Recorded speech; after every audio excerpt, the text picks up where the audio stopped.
الحمد لله رب العالمين والصلاة والسلام على رسوله الأمين وعلى آله وصحبه أجمعين أما بعد. صحیح الترغیب والترہیب کے درس کا یہ سلسلہ الحمدللہ کافی دنوں سے جاری ہے. آج کتاب السنہ میں ہم جس موضوع پر احادیث کے سلسلے کو شروع کرنے والے ہیں وہ ہے الترغیب فی البداءۃ بالخیر لیستن بہ، کہ بھلے اور اچھے کام کی شروعات کی جائے تاکہ لوگ اس کی اقتداء کریں، اس کو فالو کریں. اس پر ابھارنے والی جو احادیث ہیں، شوق دلانے والی جو احادیث ہیں، ان کا تذکرہ والترہیب من البداءۃ بالشر خوف ان یستن بہ، اور برے کام سے، شر والے امور کو انجام دینا کہ لوگ اس کو فالو کریں، اس عمل سے ڈرانے والی احادیث. اس سلسلے میں مؤلف کتاب امام حافظ المنذری رحمہ اللہ نے جو روایت نقل کی ہے بڑی بہترین اور جامع روایت ہے. حضرت جریر رضی اللہ عنہ بیان فرماتے ہیں کنا فی صدر النہار عند رسول اللہ صلی اللہ علیہ وسلم، کہ ہم صبح نبی اکرم صلی اللہ علیہ وسلم کے پاس بیٹھے ہوئے تھے. فجاءہ قوم عراۃ مجتاب النمار والعباء، تو ایک جماعت آئی مسلمانوں کی اور ان کے بدن پر کوئی کپڑا نہیں تھا ڈھنگ کا، ننگے بدن. اور ایک روایت کے اندر صحیح مسلم کے عراۃ رفاۃ کے بھی الفاظ ہیں، ننگے بدن بھی تھے اور ننگے پاؤں بھی تھے، یعنی پہننے کے لیے چپل بھی نہیں تھا اور جسم ڈھانکنے کے لیے کوئی ڈھنگ کا کپڑا بھی نہیں تھا. کپڑا کیسا تھا؟ مکمل ہی ننگے نہیں تھے. فرماتے ہیں مجتاب النمار والعباء،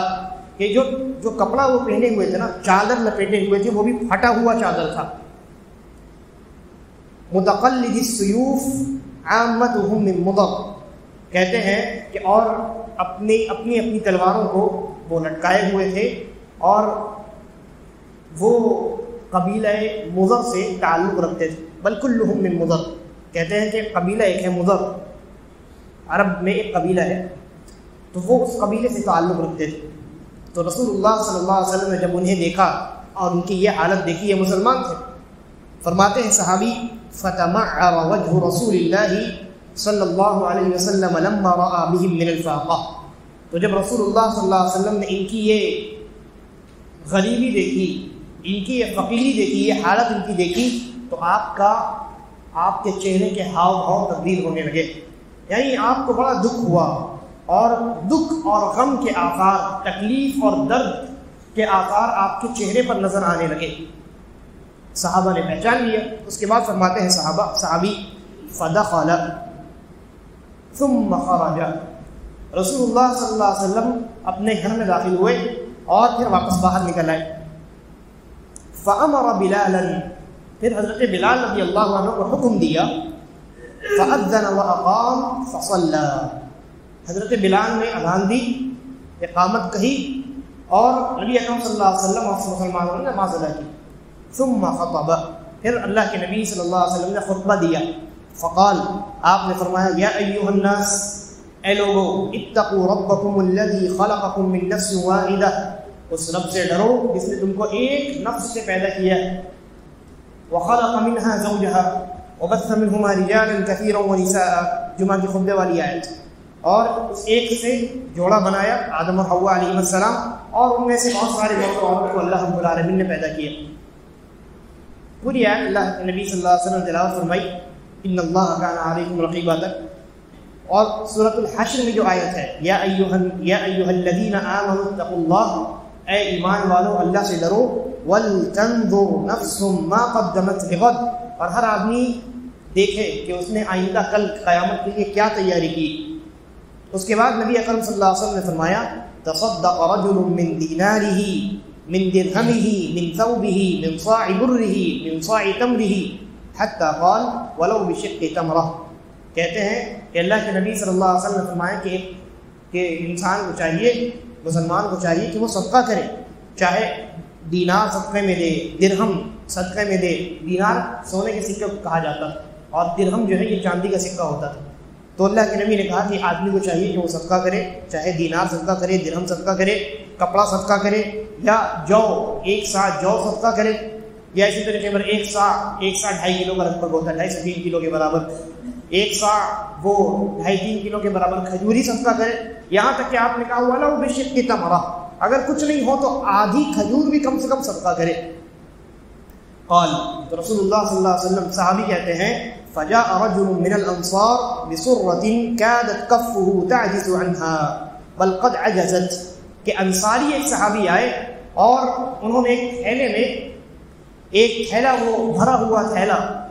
لے کر کے نبی اکرم صلی اللہ علیہ وسلم کے پاس تشریف لائے. یعنی اس تھیلے میں انہوں نے کچھ چیزیں رکھی تھی، کھانے پینے کی چیزیں، اور وہ پورا تھیلا بھر کر کے اللہ کے نبی صلی اللہ علیہ وسلم کے پاس لا کر کے انہوں نے رکھ دیا. یعنی انہوں نے شروعات کی. اللہ کے نبی نے کہا نا کہ انسان کو صدقہ کرنا چاہیے، تو انصاری صحابی نے ابتدا کی. سب سے پہلے وہ آئے اور ایک تھیلی بھر کر کے انہوں نے صدقہ اللہ کے رسول صلی اللہ علیہ وسلم کی خدمت میں پیش کیا. ثم تتابع الناس، صحابی کہتے ہیں جریر رضی اللہ عنہ، پھر ان کی دیکھا دیکھی لوگوں نے بھی اپنے اپنے صدقات کو لا کر کے پیش کرنا شروع کیا. حتی رأیت کومین من طعام وثیاب، یہاں تک کہ میں نے بہت بڑے بڑے 2 ڈھیر دیکھے کھانے پینے اور کپڑوں کے، کھانے پینے اور کپڑوں کے بہت بڑے بڑے میں نے ڈھیر دیکھے. حتی رأیت وجہ رسول اللہ صلی اللہ علیہ وسلم یتحلل کأنہ مذہبا، پھر میں نے رسول اللہ صلی اللہ علیہ وسلم کے چہرے کو جب دیکھا تو آپ کا چہرہ بالکل تر و تازہ ہو چکا تھا اور آپ کی خوشی آپ کے چہرے پر نظر آ رہی تھی، چمک رہا تھا آپ کا چہرہ یہ دیکھ کر کے. فقال رسول اللہ صلی اللہ علیہ وسلم، تو اس موقع پر اللہ کے نبی صلی اللہ علیہ وسلم نے ارشاد فرمایا من سن فی الاسلام سنۃ حسنہ، جس نے اسلام میں کسی اچھے طریقے کی شروعات کی، فلہ اجرھا، تو اس انسان کو اس اچھے عمل پر، اس اچھے کام پر عمل کرنے کا ثواب ملتا ہے. وَأَجْرُ مَنْ عَمِلَ بِهَا مِنْ بَعْدِهِ، اور اس اچھے عمل پر، اس کی دیکھا دیکھی جتنے لوگ اس کے بعد عمل کریں گے ان تمام کا اجر بھی، ان تمام کا ثواب بھی اس پہلے انسان پر ملے گا. مِنْ غَيْرِ أَنْ يَنْقُصَ مِنْ أُجُورِهِمْ شَيْئًا، وہ جو بعد میں لوگ عمل کریں گے ان کے ثواب میں کوئی کمی نہیں ہوگی، لیکن ان تمام کا ثواب جتنا ہر ایک آدمی کو ملے گا اتنا اس پہلے انسان کو بھی ملے گا جس نے اچھے اور بھلے اور نیکی کی شروعات کی. اس کے بعد فرمایا وَمَنْ سَنَّ فِي الْإِسْلَامِ سُنَّةً سَيِّئَةً، لیکن جس نے اسلام میں کسی برے طریقے کو شروع کیا، كَانَ عَلَيْهِ وِزْرُهَا، تو اس برے عمل پر جو گناہ ہے وہ گناہ اس کے کھاتے میں جائے گا. وَوِزْرُ مَنْ عَمِلَ بِهَا، اور اس کی دیکھا دیکھی جتنے لوگ اس برائی پر عمل کریں گے ان تمام کو گناہ ملے گا. ان کا گناہ، ان میں سے ہر ایک کا گناہ اس پہلے انسان کو بھی پہنچے گا. من غیر ان ينقص من اوزارهم شیئا، جو بعد میں لوگ عمل کریں گے، برا عمل کریں گے، ان کے گناہوں میں کوئی کمی نہیں ہوگی، پورا ان کو گناہ ملے گا، لیکن ہر ایک کا گناہ پہلے والے آدمی تک بھی پہنچایا جائے گا. یہ روایت صحیح مسلم، سنن نسائی، ابن ماجہ، ترمذی وغیرہ کے اندر مروی ہے، اور یہ بڑی زبردست اور جامع قسم کی روایت ہے. اس روایت میں بہت سارے اسباب ہیں. یہاں اصل جو مسئلہ ہے وہ یہ ہے کہ جب ایک جماعت مسلمانوں کی اس حالت میں آئی کہ ان کے کپڑوں پر اور ان کے جسموں پر غریبی اور فقیری دکھائی دے رہی تھی، تو نبی اکرم صلی اللہ علیہ وسلم کو دیکھ کر کے بڑا درد ہوا، بڑی تکلیف ہوئی، یہاں تک کہ آپ کی تکلیف آپ کے چہرے پر نظر آئی. صحابی نے کہا نا آپ کا چہرہ بدل گیا، چہرے پر یہ درد اور یہ تکلیف نظر آ رہی ہے. یہ اس بات کی دلیل ہے کہ نبی اکرم صلی اللہ علیہ وسلم کس قدر نرم طبیعت کے مالک تھے. اور مسلمانوں کو ایسا ہی ہونا چاہیے کہ ایک مسلمان جب کسی دوسرے مسلمان کی تکلیف کو دیکھے تو جتنی تکلیف اس کو ہو رہی ہے اتنی ہی تکلیف اس انسان کو بھی محسوس ہونی چاہیے، درد پیدا ہونا چاہیے انسان کے دل میں. یہ جہاں انسانیت کا تقاضا ہے وہاں مسلمان ہونے کا بھی یہ تقاضا ہے. اچھا، اس کے بعد صحابی کہتے ہیں اللہ کے نبی صلی اللہ علیہ وسلم نے جب یہ دیکھا، نقطے کی بات، جب اللہ کے نبی نے اس جماعت کو دیکھا کہ ایسی یعنی غریب اور فقیر جماعت ہے، ایسے غریب لوگ ہیں، تو صحابی نے کیا کہا؟ فدخل الی بیتہ، اللہ کے رسول اپنے گھر میں گئے، پھر گھر سے باہر نکلے، تب حضرت بلال کو اذان دینے کا حکم دیا۔ گھر میں اللہ کے نبی کیوں گئے؟ گھر میں آپ اس لیے گئے کیونکہ آپ یہ دیکھنا چاہتے تھے میرے گھر میں کوئی ایسی چیز باقی ہے کہ میں ان کو لے جا کر کے صدقے کے طور پہ دے دوں۔ یعنی نبی اکرم صلی اللہ علیہ وسلم نے مسلمانوں کو کہنے سے پہلے خود عمل کرنے کی کوشش کی، خود پہلے یہ چاہا کہ میرے پاس جو کچھ ہے میں پہلے پیش کر دوں، بعد میں لوگوں کی مدد کرواؤں گا۔ لہذا انسان جب کسی چیز کی دعوت دے تو پہلے اس کو خود عمل کرنا چاہیے اگر اس کے لیے ممکن ہو تو۔ اس کے بعد صحابی کہتے ہیں اللہ کے نبی صلی اللہ علیہ وسلم باہر نکلے اور حضرت بلال کو کہا کہ اذان دو اور اقامت کہو، اور اس کے بعد آپ نے نماز پڑھائی اور اس کے بعد آپ نے خطبہ دیا۔ خطبے میں آپ نے کیا فرمایا؟ وہ آیت پڑھی سورۃ النساء کی کہ اے لوگوں اس اللہ سے ڈرو جس نے تم کو ایک آدمی سے پیدا کیا اور اس ایک آدمی سے دوسرے آدمی کو یعنی آدم سے حوا کو پیدا کیا اور ان دونوں سے تمام مرد و عورت کو پیدا کیا۔ یعنی تم سب کے سب ایک ہی ماں باپ کے اولاد ہو، حقیقت میں اصل میں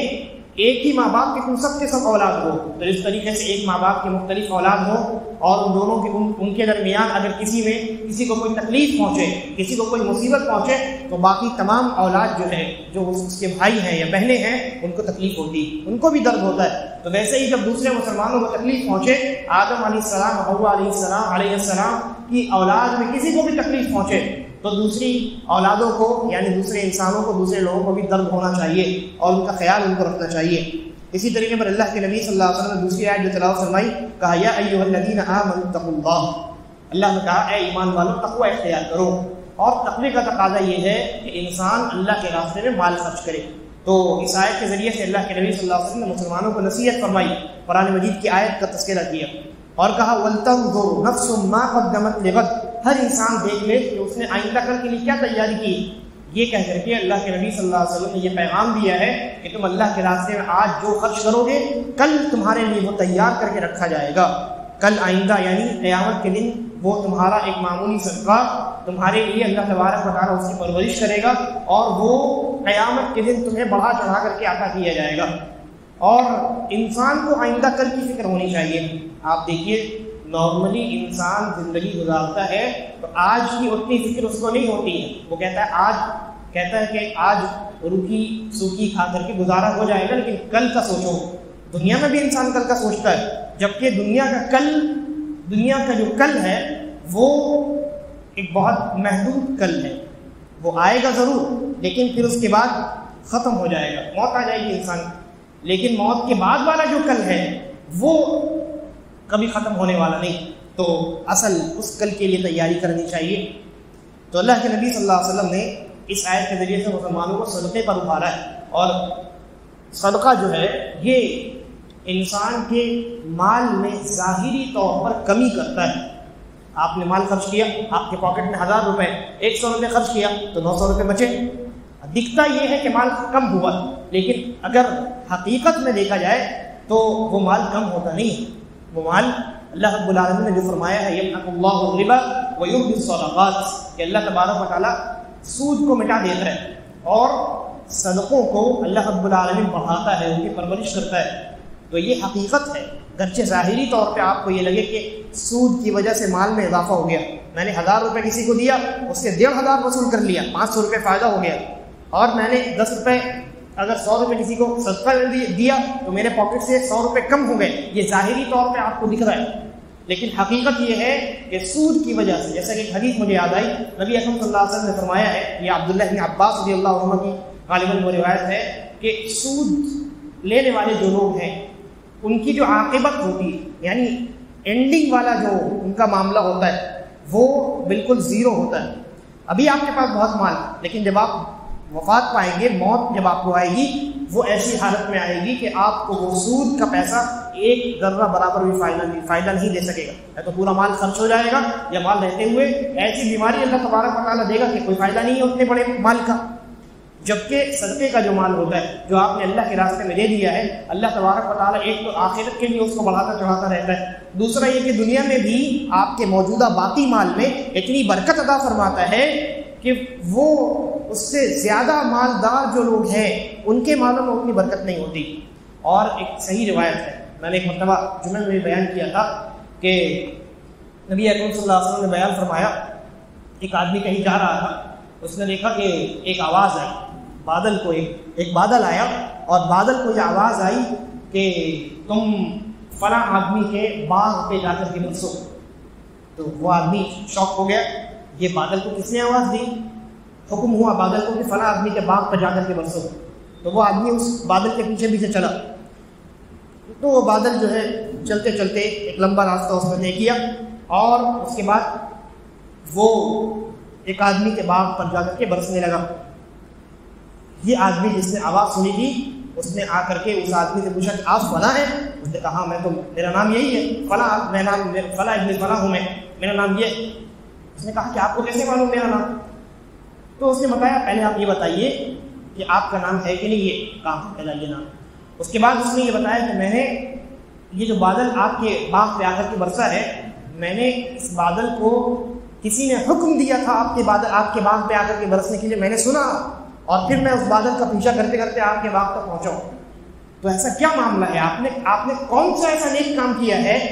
کہ بادل کو حکم دیا جاتا ہے کہ آپ کے باغ پر جا کر کے برسے؟ کون سا آپ نے نیک کام کیا؟ تو اس آدمی نے بتایا کہ میں کوئی بڑا نیک کام تو کیا نہیں ہے، لیکن ہاں جب اس باغ میں پھل لگتے ہیں تو ان پھلوں کو توڑ کر کے میں 1/3 حصہ، 1/3 جو ہے مکمل غریبوں میں تقسیم کر دیتا ہوں، 1/3 اپنے پاس رکھتا ہوں اور 1/3 واپس اسی باغ میں واپس لگا دیتا ہوں تاکہ اور پھل پیدا ہو۔ تو آپ نے دیکھا کس طریقے سے اس آدمی نے اپنے پورے مال کا 1/3 حصہ صدقہ کیا۔ اللہ تبارک و تعالیٰ نے اس کے مال میں کمی نہیں کی، بلکہ اللہ نے بادل کو حکم دیا جاؤ اور برسو اور مال پیدا ہو۔ اگر مان لیجئے کہ اس کے باغ میں اگر 100 کلو پیداوار ہوتی، 100 کلو اس نے، یا 90 کلو، حساب میں آسانی، 90 کلو پیداوار ہوتی تو اس نے پہلی مرتبہ میں 30 کلو صدقہ کر دیا، کتنے بچے؟ 60 کلو، ہے نا؟ اللہ تبارک و تعالیٰ نے چونکہ اس نے اللہ کے راستے میں صدقہ کیا، بادل کو حکم دیا کہ جا کر کے اس کے باغ میں برسو، بادل کے برسنے کی وجہ سے اس کی پیداوار میں اور زیادہ اضافہ ہوا۔ تو جو پہلی مرتبہ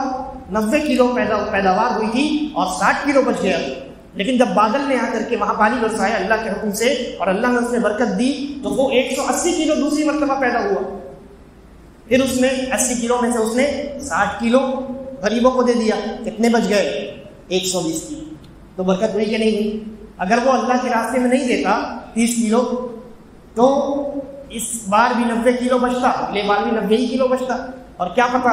اللہ کے راستے میں نہیں دینے کی وجہ سے کوئی مصیبت ہی آ جاتی اس کے باغ پر تو وہ 90 کلو بھی نہیں ہوتا۔ لیکن اللہ تبارک و تعالیٰ نے کس طریقے سے برکت عطا فرمائی۔ تو اس طریقے سے اللہ رب العالمین اللہ کے راستے میں خرچ کرنے والوں کو عطا کرتا ہے۔ ظاہری طور پہ لگتا ہے کہ جہاں کم ہو گیا، لیکن حقیقت میں اس میں کمی واقع نہیں ہوتی۔ تو نبی اکرم صلی اللہ علیہ وسلم نے ان دونوں آیات کے ذریعے سے صحابہ کرام کے اس جذبے کو پروان چڑھایا، جوش دلایا انہیں، اور یہ بھی فرمایا ساتھ ساتھ کہ آدمی کو چاہیے کہ وہ دینار، درہم، کپڑا، کھانا، جو کچھ ہو، یہاں تک کہ ایک کھجور بھی کسی کے پاس ہے، آدھا کھا لے، آدھا اللہ کے راستے میں صدقہ کر دے۔ تو مال کم ہے یا زیادہ اس سے فرق نہیں پڑتا، آپ اللہ کے راستے میں خرچ کر رہے ہیں یا نہیں کر رہے ہیں اس سے فرق پڑتا ہے۔ اس کے بعد صحابی کہتے ہیں کہ ایک انصاری صحابی آئے اور انہوں نے 10 کے بعد پوچھے، ایک انصاری صحابی آئے اور انہوں نے آ کر کے ایک تھیلا بھر کر کے اللہ کے راستے میں صدقہ دیا، ہے نا؟ تو ان کی دیکھا دیکھی پھر اور بقیہ جتنے صحابہ کرام تھے انہوں نے بھی صدقہ کا مال لا کر کے اللہ کے نبی صلی اللہ علیہ وسلم کی خدمت میں پیش کرنا شروع کیا۔ یہ دیکھ کر کے کہ صحابہ کرام اب جذبے سے سرشار ہو چکے ہیں، اللہ کے نبی صلی اللہ علیہ وسلم خوش ہو گئے اور صدقہ کا وہ مال وہ جو غریب مسلمان آئے تھے ان کو اللہ کے نبی صلی اللہ علیہ وسلم نے دیا، اور پھر یہ ارشاد فرمایا، کہا من سن فی الاسلام سنۃ حسنہ، جس نے اسلام میں کوئی اچھا کام شروع کیا تو اللہ تبارک و تعالیٰ اس انسان کو اس عمل پر یعنی اس اچھے کام پر عمل کرنے کا ثواب تو دیتا ہے، لیکن اس کی دیکھا دیکھی جتنے لوگ عمل کریں گے اس کے بعد ان تمام کو جتنا اجر ملے گا اتنا پورا اجر اس انسان کو بھی ملتا رہے گا۔ ایک آدمی نے کوئی عمل کیا اور اس کی دیکھا دیکھی 100 لوگوں نے اور عمل کیا، تو اس ایک آدمی کو ایک آدمی کے عمل کا برابر ثواب ملا، لیکن وہ جو 100 آدمی ہیں ان کو جو ثواب ملا ہے مکمل 100 آدمیوں کا ثواب اس کے کھاتے میں بھی اللہ تبارک و تعالیٰ ڈالے گا۔ تو یہ بڑا بہترین موقع ہے۔ آپ گرچہ زبان سے کچھ نہ کہیں، لیکن اگر آپ کوئی عمل کرتے ہیں اچھا کام اور اس کی دیکھا دیکھی دوسرے لوگ بھی کرتے ہیں، یا آپ کوئی ایسا کام کرتے ہیں جس کی وجہ سے بہت سارے لوگوں کو فائدہ پہنچتا ہے، تو جو انسان آپ کے اس عمل سے فائدہ حاصل کرے گا اللہ تبارک و تعالیٰ اس کا اجر انسان کے کھاتے میں ڈالتا جائے۔ ابھی سوشل میڈیا کا زمانہ ہے، علماء آپ دیکھیے سوشل میڈیا میں جو ہے یوٹیوب ہے، فیس بک ہے اور بہت سارے پلیٹ فارمس ہیں، وہاں بہت ساری برائیاں موجود ہیں، ان برائیوں کو لوگ شیئر کرتے رہتے ہیں، ہے نا، خود بھی برائی کرتے ہیں اور دوسروں تک پہنچاتے بھی ہیں۔ اس میدان میں اگر کوئی انسان کسی اچھی چیز کی شروعات کرتا ہے، کسی عالم کا کوئی چھوٹا سا کلپ اس نے شیئر کر دیا جس میں اس نے توحید کی بات کی ہو، نبی صلی اللہ علیہ وسلم کی کوئی حدیث بیان فرمائی،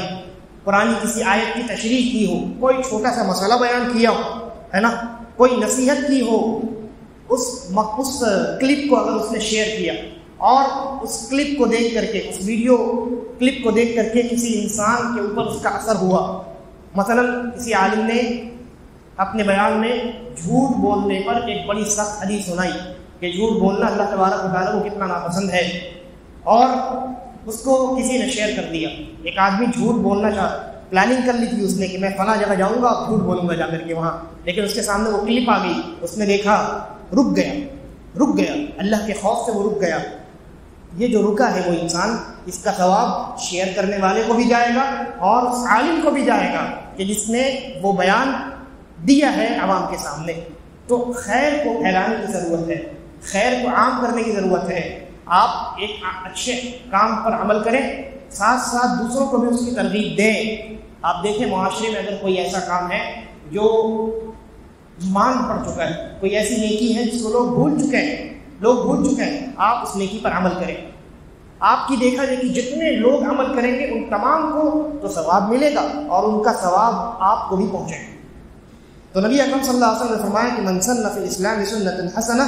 فلہ اجرها واجر من عمل بها اور ولا ينقص من اجره شیئا، اور آپ نے فرمایا کہ ان کا جو اجر ہے، جو دوسرے لوگوں کو جو اجر ملے گا ان کا کوئی اجر کم نہیں ہوگا۔ ایسا نہیں ہے کہ دوسرے جتنے لوگ عمل کرنے والے ہیں ان کا ثواب لے کر کے پہلے والے آدمی کو دیا جائے، ان کو بھی ملے گا اور اس آدمی کو اپنا بھی ملے گا، باقی تمام لوگوں کا بھی ملے گا۔ اس کے بعد اللہ کے نبی صلی اللہ علیہ وسلم نے فرمایا ومن سن فی الاسلام سنۃ سیئہ، اور جس نے اسلام میں کسی بری چیز کی شروعات کی، کوئی گناہ اس نے کیا، فعلیہ وزرها او کان علیہ وزرها، تو اس کا گناہ اس آدمی کے کاندھے پر ڈالا جائے گا، وَوِزْرُ مَنْ عَمِلَ بِهَا مِنْ غَيْرِ أَنْ يَنْقُصَ مِنْ أَوْزَارِهِمْ شَيْئًا، اور اس کی دیکھا دیکھی جتنے لوگ اس برائی پر عمل کریں گے، جتنے لوگ اس برائی کو انجام دیں گے، ان تمام کو تو گناہ ہوگا ہی، ساتھ میں ان کو جو گناہ ہوا ہے وہ پورا گناہ اس پہلے آدمی کے کھاتے میں بھی جائے۔ یہی وجہ ہے نبی اکرم صلی اللہ علیہ وسلم نے بیان فرمایا کہ دنیا میں جب بھی قتل ہوتا ہے، ناحق قتل ہوتا ہے، تو اس کا گناہ جو ہے وہ قابیل کے کھاتے میں بھی جاتا ہے، کیونکہ زمین پر سب سے پہلا قتل قابیل نے کیا تھا، اپنے بھائی کو قتل کر ڈالا تھا، جس کا تذکرہ اللہ تبارک و تعالیٰ نے سورہ مائدہ میں کیا ہے۔ تو زمین پر قیامت تک جتنے قتل ہوتے رہیں گے ان تمام قتل کا گناہ قاتل کو تو ہوگا، اتنا ہی گناہ قابیل کے کھاتے میں بھی اللہ تبارک و تعالیٰ قیامت تک ڈالتا رہے۔ لہذا کسی برے کام کو انجام دینے سے اجتناب کرنا چاہیے، اور اگر انسان سے کوئی غلطی ہو رہی ہے تو اس کو اعلانیہ طور پہ کرنے سے اور زیادہ اجتناب کرنا چاہیے، کیونکہ اگر آپ نے چھپ کر کے کوئی گناہ کیا آپ کے اور آپ کے رب کے درمیان، آپ نے توبہ کر لی، وہ گناہ معاف، لیکن اگر آپ نے